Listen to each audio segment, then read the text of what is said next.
Wanganji Benny, Amirende Blouse Production, Uno Studio.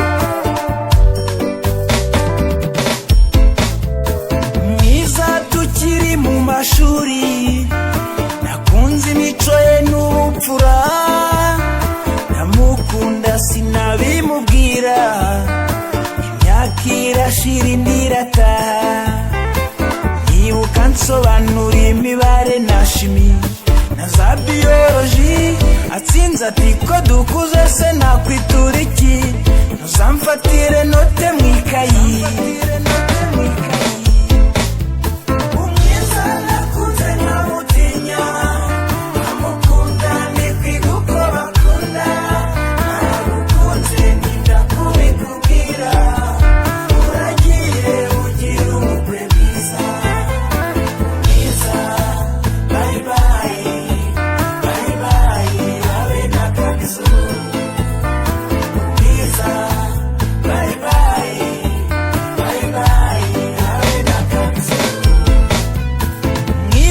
Nagiye kumusura mubwire yuko mukunda, kumuhobera ariko nkamwitaza ngo bitakurizamo kunyanga. Muri saro twahuze amaso nkagira isoni, ijambo sinarivuga amashyengo arashira, yategereje ijambo ryiza sinarivuga, abona ndahagurutse bwo banditahira.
Asanga nafite gahunda, antumira mu bukwe bwe, nararize ndagukunda nawe ararira, ati narategereje icyo umbwira ndaheba, utumiye mu bukwe bwanjye nka musaza wanjye.